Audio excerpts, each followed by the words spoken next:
Channel को subscribe करना ना भूलें और हमारे ताज़ा वीडियो सबसे पहले देखने के लिए बेल आइकन को दबाएं।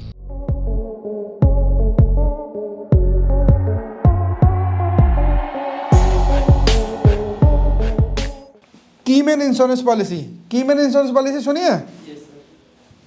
कहाँ सुनी थी कीमैन इंश्योरेंस पॉलिसी? कहाँ? मैंने तो बताई थी, कहाँ? कीमैन इंश्योरेंस पॉलिसी किस हेड में सुनी थी? सैलरी में, सैलरी हेड में आती है keyman insurance policy. Keyman insurance policy 3 जगह आती है, सैलरी में, पीजीबीपी में, फिर आईओएस में।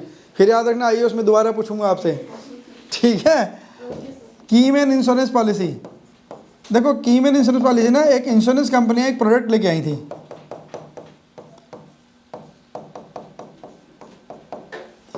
उन्होंने क्या कहा था कि आपकी कंपनी के जो बहुत इंपॉर्टेंट लोग हैं, जो आपके उनके जिनके जाने से, जिनके दुनिया से जाने से, आपके बिजनेस से जाने से आपके बिजनेस की इमेज को डेंट लगेगा, आपको फाइनेंशियल लॉसेस हो सकते हैं, तो आप उनके लिए ना इंश्योरेंस पॉलिसी ले लो। तो इंश्योरेंस पॉलिसी कौन लेती है? वो लेता है बिजनेस लेगा। यानी कि जैसे रिलायंस मिस्टर अंबानी के लिए कीमैन इंश्योरेंस पॉलिसी ले रखता है और ले रखी होगी, है ना? तो अब जब इंश्योरेंस पॉलिसी लेता है बिजनेस, तो उसकी प्रीमियम जाएगी हर महीने, हर साल। मान लीजिए एक पॉलिसी है, इसकी हर साल 1 करोड़ रुपए की एनुअल प्रीमियम है ना? 1 करोड़ रुपए की एनुअल प्रीमियम है। जब ये इंश्योरेंस कंपनी खर्चा कर रही है, जो कंपनी इंश्योरेंस की प्रीमियम दे रही है 1 करोड़ रुपए साल के, तो क्या करेगी? अपने पीजीबीपी में डेबिट करेगी, है ना? Insurance of the employee allowed है। सेक्शन 36 पढ़ोगे तो वहाँ लिखा हुआ है कि insurance of the employee allowed है। आपने अपने एम्प्लॉय का इंश्योरेंस कराया। जो पीजीबीपी, जो रिलायंस के ग्रुप का जो चेयरमैन है, वो कहीं ना कहीं उसका एम्प्लॉय भी तो है ना? कंपनी अलग है, रिलायंस अलग है ना, मिस्टर अंबानी अलग है, 2 अलग अलग लोग हैं ना। Company is a legal entity ना, कंपनी तो लॉ द्वारा क्रिएटेड एक लीगल एंटिटी है। Mister Ambani natural human being है, तो 2 अलग अलग लोग हैं वो एक्ट की नज़र में, कानून की नज़र में। तो रिलायंस ने मिस्टर अंबानी का इंश्योरेंस कराया कई 100 करोड़ का, जिसकी 1 करोड़ रुपये एनुअल प्रीमियम जा रही है। तो ये प्रीमियम बिजनेस एक्सपेंडिचर है, वेरी गुड, अलाउड है। ये प्रीमियम जो है बिजनेस एक्सपेंडिचर है, ये अलाउड है। अब मान लीजिए ये 25 साल तक उसने कंपनी ने ये प्रीमियम पे करी, तो 25 साल में 25 करोड़ रुपए का खर्चा क्लेम कर चुकी है कंपनी। अब 25 साल के बाद मिस्टर अंबानी को लगता है कि मैं अब रिलायंस के बोर्ड से रिजाइन कर रहा हूँ, है ना? कि अब मैं रिलायंस के बोर्ड में काम नहीं कर रहा हूँ, मैं रहूँ ना रहूँ तुम्हें कोई फर्क नहीं पड़ेगा, अब मेरा बेटा आकाश और दूसरा जो है वो काम चलाएंगे, मैं रिलायंस के बोर्ड से रिजाइन कर रहा हूँ, मैं आराम करूँगा। अब हो सकता है, कोई बड़ी बात नहीं है। तो अब इसकी पॉलिसी की जो ड्यू डेट थी, वहाँ पे पॉलिसी मैच्योर हो जाएगी, आपके पास मैच्योरिटी आ जाएगी। किसके पास आएगी? कंपनी के पास।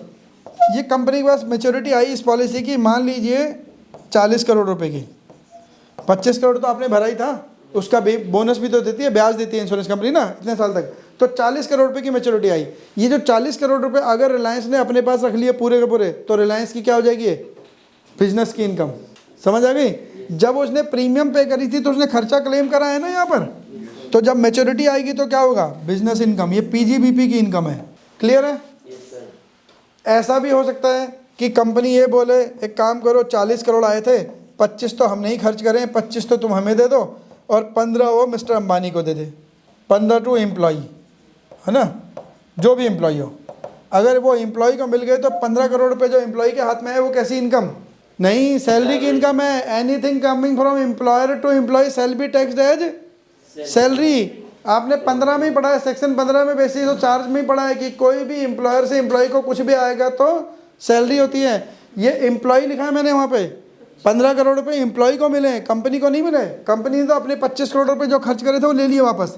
तो ये कंपनी की तो पीजीबीपी है, ये बात तो ठीक है, कंपनी की तो पीजीबीपी है। जो एम्प्लॉय को मिला 15 करोड़ रुपए, उसके लिए सैलरी में टैक्सेबल होगा जाके। ये एम्प्लॉय ने बिजनेस कोई करा था, एम्प्लॉय ने बिजनेस नहीं करा, बिजनेस तो कंपनी ने करा। तो एम्प्लॉयर से एम्प्लॉय को कुछ भी आता है वो सैलरी में टैक्सेबल। 2 जगह बता दिए मैंने आपको, तीसरा ध्यान रखना जब पूछूंगा, फिर ये वाले 2 दोबारा खुरे दूंगा।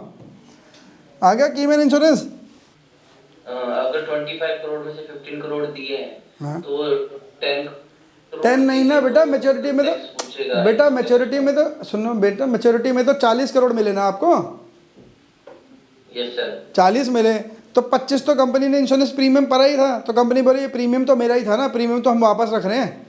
और 15 करोड़ रुपए कंपनी उसको क्यों दे रही है? Because employee was loyal, employee retained with the company for a longer duration. Employee ने बहुत ईमानदार एम्प्लॉय था, डेडिकेटेड था, लॉयल था, तो कंपनी ने उसकी सर्विस को देखते हुए उसको लॉयल्टी बोनस दे दिया कि ये लो 15 करोड़ तुम ही रख लो, छोड़ो हटाओ। वो कोई भी अमाउंट हो सकता है, 25-15 नहीं हो सकता, 40 के 40 करोड़ एम्प्लॉय को वो दे दे। कंपनी हो सकता है 40 के 40 करोड़ रुपए पूरे एम्प्लॉय को दे दे, 40 करोड़ तुम ही ले जाओ। अगर 40 करोड़ पूरे कंपनी ने एम्प्लॉय को दे दी तो क्या होगा? तो एम्प्लॉय के हाथ में सैलरी में टैक्सेबल होगा जाके। पीजीबीपी कंपनी के हाथ में कितना? 0, है ना। वो बंटवारे में कोई रिस्ट्रिक्शन नहीं है, वो तो मैंने समझाने के लिए 40 के 2 टुकड़े करे, 25 और 15। सर वैसे एम्प्लॉय क्लेम कर सकता है उसे अगर वो नहीं मतलब नहीं, वो कंपनी की पॉलिसी, कंपनी ने दे रखी है। कंपनी एम्प्लॉय का कोई राइट नहीं है, लीगल कोई राइट नहीं है, वो तो पैसे ही कंपनी खर्च कर रही है ना। वो एक्चुअली में हो क्या रहा था, देखो बाद में इस नेक्सस को तोड़ने के लिए इनकम टैक्स ने टैक्सेबिलिटी ला दी। हो क्या रहा था, प्रॉब्लम क्या होती थी इसके अंदर लूप होल था। एक लूप होल पता क्या था? मान लीजिए आपने पॉलिसी ली 20 साल के लिए, अभी रुक जाओ फिर उलझ जाओगे आप। 25 साल के लिए पॉलिसी ली, तो कंपनी ने क्या कर रही थी ना, कंपनी क्या कर रही थी, ये अप टू 24th ईयर 24 साल तक कंपनियां प्रीमियम पे करेंगे। 24 करोड़ रुपए की प्रीमियम पे कर दी उन्होंने। क्लियर है? 24 करोड़ रुपए का हर साल 1 करोड़ रुपए अपने यहाँ खर्चा ले लिया। यहां तक तो कोई डाउट नहीं है, ठीक है। तो अब क्या हो रहा था, उनको पता था हमने 25वीं प्रीमियम देनी है और उसके बाद मैच्योरिटी आ जाएगी दोबारा। तो ये 1 करोड़ की जो प्रीमियम देनी है, इससे पहले कंपनी क्या कर रही थी, ये पॉलिसी असाइन कर दे रही थी, असाइंड टू एम्प्लॉय। मतलब पॉलिसी में जो बेनिफिशियल ओनर है मिस्टर ए के नाम पे पॉलिसी ट्रांसफर कर दी, 24 साल प्रीमियम करी, 24 करोड़ रुपए खर्चा ले लिया। अब 25 साल की प्रीमियम देने से पहले क्या करा, पॉलिसी असाइन कर दी मिस्टर ए को कि भाई पॉलिसी कंपनी ने छोड़ दी, हम नहीं ले रहे, मैंने ए को दे दी। यहाँ तक बात क्लियर है? यानी कि जो 25वें साल की प्रीमियम है वो कौन पे करेगा? एम्प्लॉय पे करेगा। अब जब पॉलिसी असाइन हो गई एम्प्लॉय को, तो मैच्योरिटी किसके पास आएगी? असाइन मतलब ट्रांसफर कर दी। असाइन करने का मतलब होता है, ये इंश्योरेंस की भाषा में उसे असाइन बोलते हैं। असाइन करने का मतलब ट्रांसफर कर दी। पॉलिसी ट्रांसफर हो गई मिस्टर ए को, एम्प्लॉय को। अब लास्ट वाली प्रीमियम उसने मिस्टर ए ने पे कर दी। अब मैच्योरिटी जो 40 करोड़ की मैच्योरिटी आनी थी वो किसके पास आएगी? एम्प्लॉय के पास। एम्प्लॉय के पास आ गई। यानी कि कंपनी ने क्या करा, पूरे 24 साल अपना 24 करोड़ रुपए का खर्चा क्लेम करा। 25 साल में जब मैच्योरिटी आने की बात आई तो पैसे ट्रांसफर कर दिए एम्प्लॉय को, और एम्प्लॉय से बैक ऑफ द टेबल मांड वाली कर ली, भाई तेरे पास 40 करोड़ रुपए आएंगे, मेरे वाले पैसे मेरे को दे दियो तू कैश में। नेक्सस हो गया था ये बीच में, है ना। एम्प्लॉयर ने नेक्सस कर लिया था। सब सारे लोग कीमैन हो गए थे वहाँ पे, है ना। जिस आदमी को टाइम पे सैलरी नहीं दे रहे थे वो भी कीमैन हो गया था, है ना। तो क्यों? क्योंकि खर्चा क्लेम करने को मिल रहा है ना फ्री में। आप 15 साल 20 साल 10 साल फ्री में खर्चा क्लेम कर रहे हो। खर्चा क्लेम जब मैच्योरिटी आने की बारी है उससे पहले पॉलिसी ट्रांसफर मार देते हो। तो पॉलिसी ट्रांसफर करने के लिए इस वाले नेक्सस को तोड़ने के लिए, और जब पॉलिसी ट्रांसफर होती है ना, तो जब मैच्योरिटी आती है, ये जो इंश्योरेंस पॉलिसी की मैच्योरिटी क्या है, इज एग्जम्प्ट। कोई भी इंश्योरेंस पॉलिसी है exempt under section 10 subsection 10D। 10D में ये एग्जम्प्ट है। यानी कि एम्प्लॉय को जो 40 करोड़ रुपए मिलेंगे, क्या कंपनी ने दिए? नहीं दिए। एम्प्लॉयर ने दिए 40 करोड़ रुपए? नहीं। किसने दिए? इंश्योरेंस कंपनी ने दिए। तो इंश्योरेंस कंपनी ने 40 करोड़ रुपए दिए, तो 40 करोड़ रुपए इंश्योरेंस कंपनी वो इस एम्प्लॉय के पास क्या हो गए? एग्जम्प्ट हो गए। एग्जम्प्ट हो गए ना। तो जो कंपनी का ओनर, जैसे मिस्टर अंबानी की बात करूं, अगर ये 40 करोड़ रुपए मिस्टर अंबानी के पास चले गए तो मिस्टर अंबानी के पास चले जाएं, रिलायंस के पास चले जाएं, कोई अलग बात है? पैसा तो घर में ही आ गया भाई। लीगल आंखों के मैंने तो अलग अलग आदमियों के हाथ में आया ना, लेकिन असल में तो पैसा घर में ही है। तो कंपनी रिलायंस ने क्या करा, 24 करोड़ रुपए का खर्चा क्लेम करा 24 साल तक। जब 25 साल में मैच्योरिटी आनी थी, 1 करोड़ रुपए की प्रीमियम बोला तू भर दिया भाई, बात देख ले, 40 करोड़ रुपए आ जाएंगे। 40 करोड़ रुपए मिस्टर ए के पास एग्जम्प्ट है अंडर सेक्शन 10D, क्योंकि because this is came from insurance, maturity of the insurance policy. ये पैसा कंपनी को नहीं मिल सकता था ऐसा, कंपनी के हाथ में एग्जम्पशन ही नहीं, क्योंकि कंपनी का इंश्योरेंस ही नहीं है। अगर ये 40 करोड़ रुपए जब कंपनी के पास आ रहे थे तो क्या इंश्योरेंस कंपनी का था? नहीं था। वह दूसरी चीज, जब इंश्योरेंस कंपनी का नहीं था और इंश्योरेंस कंपनी ने प्रीमियम पे करी फॉर हिज एम्प्लॉई, तो कंपनी ने उसका खर्चा भी तो क्लेम कर लिया। तो मिस्टर ए ने कभी इसका खर्चा क्लेम करा अपने यहाँ पे? नहीं, कभी क्लेम ही नहीं करा। मिस्टर ए के पास तो बिजनेस इनकम नहीं, खर्चा कहाँ से क्लेम करेगा? तो 40 के 40 करोड़ रुपए की एग्जम्प्ट टैक्स बचा लिया पूरा। तो गवर्नमेंट ने इस नेक्सस को तोड़ दिया कि अगर आप ऐसा ट्रांसफर भी करोगे, असाइनमेंट भी करोगे, तो भी ये टैक्सेबल हो जाएगी। असाइनमेंट भी अब टैक्सेबल है ना। तो अब एक कीमैन इंश्योरेंस पॉलिसी इतना पॉपुलर नहीं रह गया, इसके वजह से लूप होल थे वो बंद कर दिए गवर्नमेंट ने। तो असाइनमेंट के बाद मैच्योरिटी मिलती थी एम्प्लॉय को, और maturity under section 1010D exempt होती है, लेकिन अब वो टैक्स एग्जाम्पशन बंद कर दी उन्होंने, मतलब असाइनमेंट की वजह से। वैसे पॉलिसी की मैच्योरिटी अभी भी टैक्स एग्जाम्प्ट है, उसमें कोई प्रॉब्लम नहीं है। सेक्शन 28 सब सेक्शन 6A कहता है एनी प्रॉफिट और gain arising on conversion of stock in trade into capital. ये बड़ा खतरनाक काम है, ये क्लॉज खतरनाक कर दिया सरकार ने। आप मान लीजिए आप बिल्डर हो, आपने ये एक मल्टी स्टोरी बिल्डिंग बनाई है ना, अगेन इग्नोरिंग माय ड्राइंग, एक मल्टी स्टोरी बिल्डिंग बनाई है। आपने क्या करा, आपने इसका जो ग्राउंड फ्लोर था ना, इसको आपने ऑफिस में कन्वर्ट कर लिया। ये जब बिल्डिंग बनाई है तो आप क्या बिल्डिंग बेचोगे, है ना। मल्टी स्टोरी बिल्डिंग बनाने का मतलब फ्लैट बना के बेच रहे हो। तो फ्लैट बना के आप बेच रहे थे, तो ये आपके लिए क्या थी, इन्वेंट्री तो थी। इसमें हर फ्लैट की कॉस्ट मान लीजिए 50 लाख रुपए सेल रखी है, कोई सा भी ले लो, 50 लाख रुपए के आसपास का बिकेगा average flat. Average sale price इस फ्लैट का 50 लाख रुपए है। तो आपने क्या करा, इस 50 लाख रुपए की इन्वेंट्री को आपने अपना ऑफिस बना लिया। It means it is called conversion of stock into capital assets. मतलब आप अगर इसे एज ए ऑफिस यूज करोगे तो बेचोगे क्या अभी सब, है ना। कैपिटल एसेट क्या है, जिसको आप अपने बिजनेस और प्रोफेशन में यूज कर रहे हो फॉर ए लॉन्गर ड्यूरेशन, है ना, जिसे आप फिक्स एसेट कहते हो। फिक्स एसेट थी तो ये, अब आपकी ऑफिस बिल्डिंग फिक्स एसेट हो गई ना। तो conversion of stock into capital assets, आपने कन्वर्ज कर लिया। ये 50 लाख रुपए की एसेट थी, क्या आपको 50 लाख रुपए मिले बिजनेस को? ये जो 50 लाख रुपए की एसेट को आपने कन्वर्ट करा, क्या इस बिजनेस को, इस बिल्डर कंपनी को 50 लाख रुपए मिले? आपने अपना ही तो ऑफिस खोला, पैसे किससे मांगोगे? किसी से पैसे मांग सकते हो? नहीं मांग सकते। तो सरकार कह रही तुम मांगो ना मानो, मैं तो बिजनेस इनकम मानूंगा। अब वो बिल्डर परेशान है कि भाई बिक नहीं रहा, मैं तो ऑफिस खोल के बैठा हूँ, दिन भर यहाँ बैठा रहूँगा, ऑफिस खुला रहेगा, कोई आएगा तो ऊपर वाले भी बिक जाएंगे, इस चक्कर में ये नहीं बिक रहा।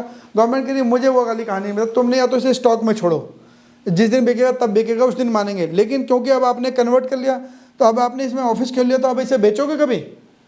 बेचोगे तो कभी भी नहीं। तो बेचोगे नहीं, तो मैं तो मान रहा हूँ कि तुमने आज ही बेच दिया, और यही 50 लाख रुपए आपकी पीजीबीपी की सेल मान ली जाएगी। एफएमवी फेयर मार्केट वैल्यू और stamp duty value which on the date of conversion of stock into capital assets, वो आपकी सेल मान ली जाएगी। यानी कि आपकी बिल्डर कंपनी जो है उसके लिए 50 लाख रुपए की सेल हो जाएगी है।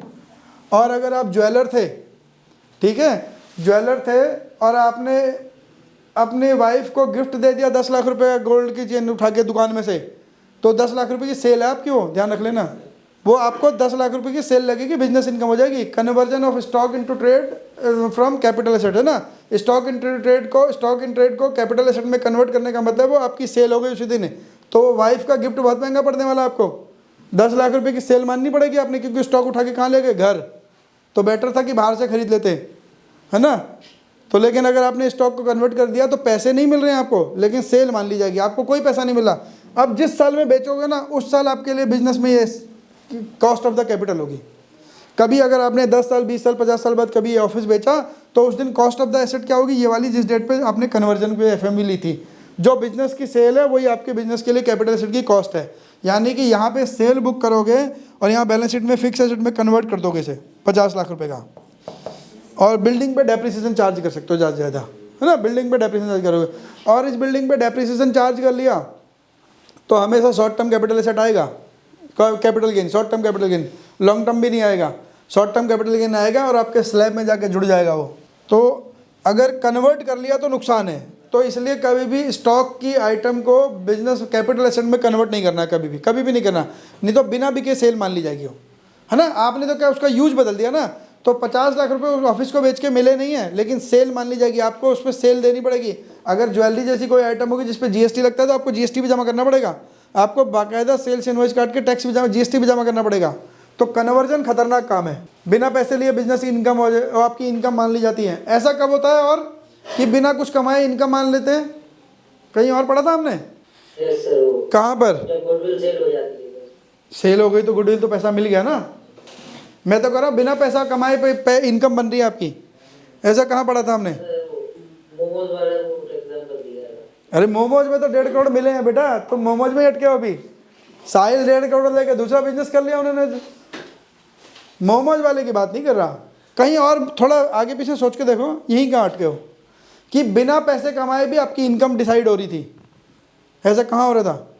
Section 23 subsection 4 deem to be let out. Section 23 subsection 4 deem to be let out. आपके पास 2 से ज़्यादा मकान थे तो तीसरी प्रॉपर्टी को डीम टू लेट आउट मान लिया जा रहा था, जबकि आप तीनों में से किसी भी प्रॉपर्टी में किराया नहीं ले रहे हो तो भी आपकी इनकम एसेस हो रही थी ना। तो ऐसे ही ये भी है, कैपिटल कन्वर्जन करने के बाद आपने कन्वर्ट करा लिया तो इनकम मान ली जाएगी आपकी। यहाँ तक का सफ़र सही चल रहा है? हाँ जी, ऑनलाइन वाले बच्चों यस सर। पक्का। कनिका के सिर पे कितना बोझ है। कनिका का यस सर बता रहा है। कनिका समझ आ रहा है ना सबको?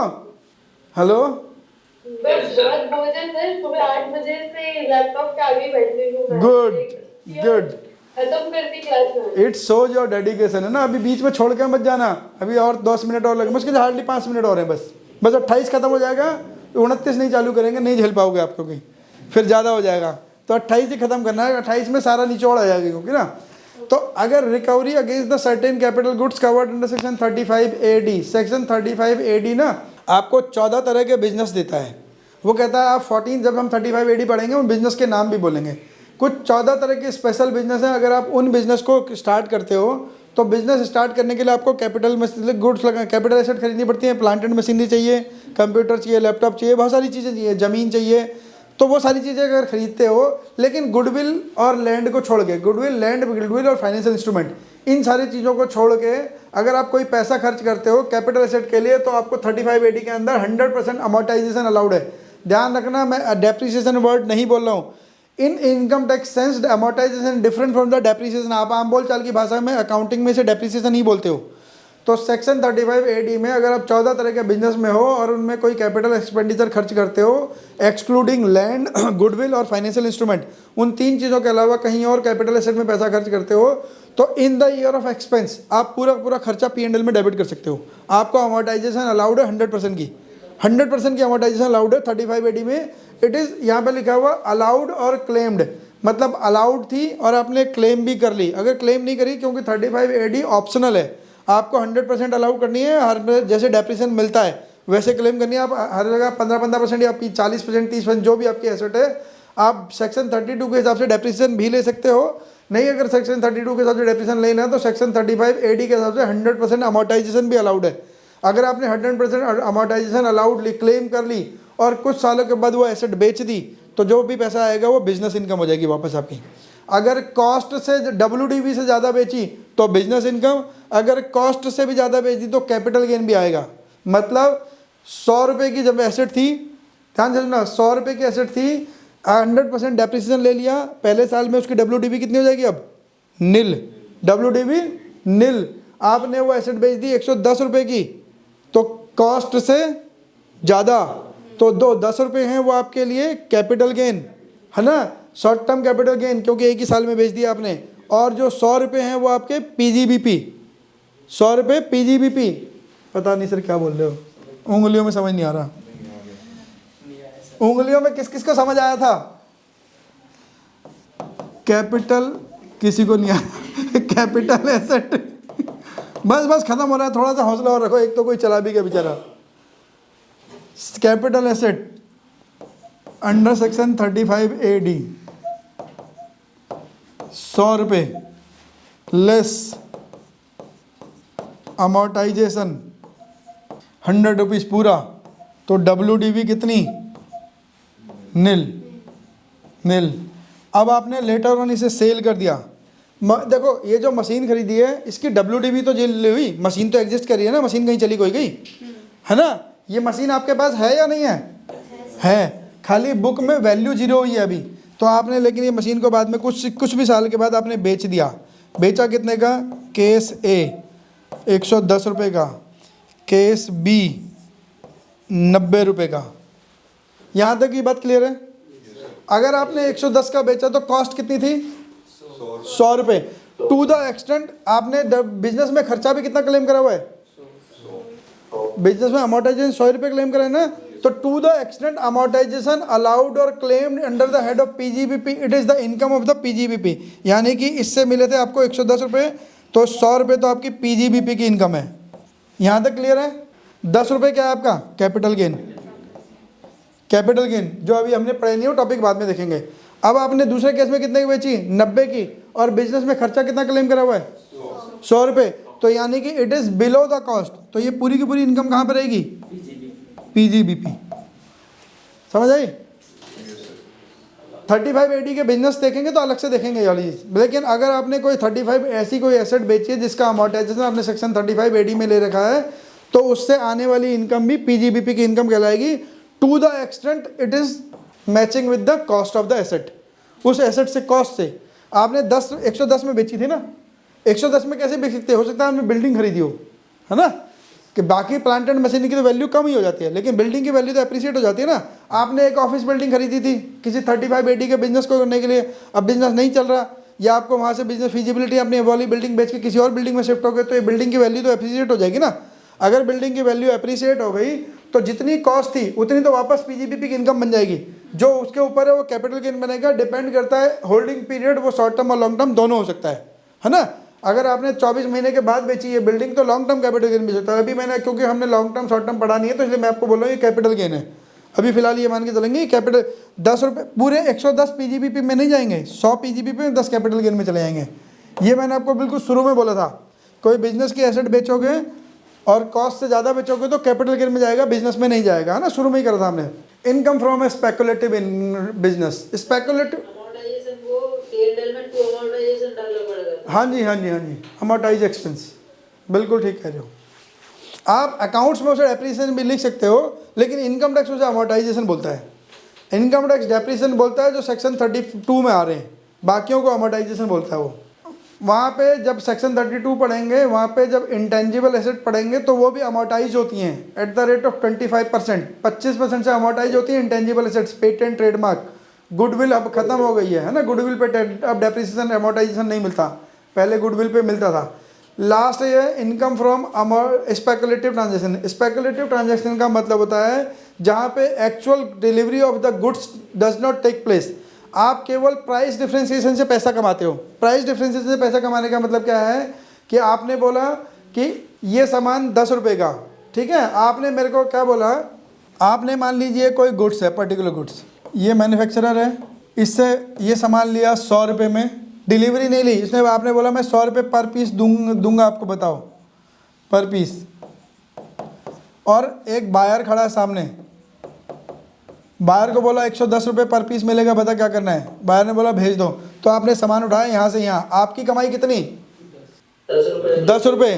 प्राइस डिफरेंशिएशन ही आपकी इनकम है ना, डिलीवरी नहीं ले रहे हो आप गुड्स की। दूसरी चीज़, ये काम होता है स्टॉक मार्केट में मेनली, बेसिकली वहीं से ये इंसर्ट किया गया है, जहाँ पे प्राइस डिफरेंशिएशन ही आपकी इनकम होती है। स्टॉक मार्केट अगर आप थोड़ा बहुत करते होगे तो आपने एक ऑप्शन सुनी होगी, इंट्राडे। इंट्राडे दिखा है ना, इंट्राडे में आप क्या करते हो, कभी डिलीवरी उठाते हो इंट्राडे की ट्रांजैक्शन की? No sir. अगर आप पोजीशन कन्वर्ट नहीं करोगे तो डिलीवरी तो उठाओगे नहीं, है ना। इंट्राडे में आप क्या कहते हो, आप कहते हो बाई साइड भी कर सकते हो और सेल साइड भी कर सकते हो, दोनों साइड कर सकते हो ना। बाई साइड करने का मतलब है कि आपने सवेरे एक शेयर 110 रुपये का खरीदा, इन दिन भर की ट्रेडिंग में कहीं आपको उसका 125 रुपये मिला और बेच दिया आपने, ऐसा ही तो करते हो। तो दिन भर में आपने कितने पैसे कमा लिए, 15 रुपये पर शेयर। इंट्राडे में यही तो करते हो, 15, आप डिलीवरी नहीं लेते उसकी। सेल साइड में जाके क्या करते हो, सुबह सुबह आपने एक शेयर 125 रुपये का बेच दिया, अब आपको पता है शाम तक मार्केट टूट रही है, ये प्राइस आते आते 109 रुपये रह गया, तो ये जो 16 रुपये कमाए आपने क्या करा, दिन भर में कमा लिए। आपने 125 में सुबह बेचा था, शाम होते होते 109 में वापस खरीद लिया स्टॉक, क्योंकि मार्केट को तो आपको शेयर खरीद के देने पड़ेंगे ना। तो आपने जैसे प्राइस कम हो रहा था आपने 109 में पकड़ा और उठा के मार्केट स्क्वायर ऑफ कर ली अपनी, तो आपने 16 रुपये पर शेयर ऐसे ही कमा लिए। इसे बोलते हैं इंट्राडे ट्रेडिंग, और ये होती है स्पेकुलेटिव बिजनेस, है ना। अगर आप इंट्राडे में बिजनेस के शेयर मार्केट में काम कर रहे हो तो वो इंट्राडे की बिजनेस मार्केट होती है, इंट्राडे की ट्रेडिंग कहलाती है, और बिजनेस के हिसाब से उसे स्पेकुलेटिव बिजनेस माना जाता है। Intraday trading from the shares, equity shares, commodity market, वो बिजनेस इनकम है, इक्विटी शेयर की मार्केट इनकम नहीं है, कैपिटल गेन नहीं है, ध्यान रखना, है ना। अगर आपने एफ&ओ, इक्विटी शेयर, एफ&ओ का बिजनेस तो बिजनेस इनकम ही है, स्पेकुलेटिव ट्रांजैक्शन भी बिजनेस इनकम है, लेकिन एफ&ओ से जो फ्यूचर एंड ऑप्शन में ट्रेड करते हो वो नॉर्मल बिजनेस माना जाता है, जैसे आपका सारा बिजनेस चल रहा है। लेकिन स्पेकुलेटिव ट्रांजैक्शन की बिजनेस जो होती है, जो इंट्राडे की बिजनेस है, ये स्पेकुलेटिव बिजनेस है। एफ&ओ से, एफ&ओ में क्या होता है, फ्यूचर ऑप्शन में तो ऐसे होता है ना, आप किसी फ्यूचर रेट के लिए सौदे खरीदते हो और बेचते हो, है ना, फ्यूचर और ऑप्शन जो करते होंगे, तो जो फ्यूचर एंड ऑप्शन में करते हो वो इनकम आपकी नॉर्मल बिजनेस इनकम ट्रीट होती है, लेकिन उसमें भी आप डिलीवरी ज़्यादा देर के लिए होल्ड नहीं करते हो, आपके पास डिसाइडेड डेट होती है आपको उसे कब बेच रहे हो, है ना, कब सौदा स्क्वायर ऑफ करोगे। तो इसमें तो सेम डे में डिलीवरी नहीं आती, कभी डिलीवरी आती ही नहीं है। तो इंट्राडे स्पेकुलेटिव बिजनेस है, F&O वाला नॉर्मल बिजनेस है, लेकिन है दोनों बिजनेस इनकम। लेकिन उसके अलावा आप डिलीवरी लेके सामान शेयर खरीदते हो और बेचते हो तो वो कैपिटल गेन है। अगर आप डिलीवरी लेके बेचोगे, ये आज ली बेशक 3 दिन बाद बेच दो तो कैपिटल गेन है ना। तो वो अभी हम डिटेल में तब पढ़ेंगे जब हम कैपिटल गेन में जाएंगे। तो इसके साथ सेक्शन 28 का ई तीसरी, बस सेक्शन 28 ख़त्म।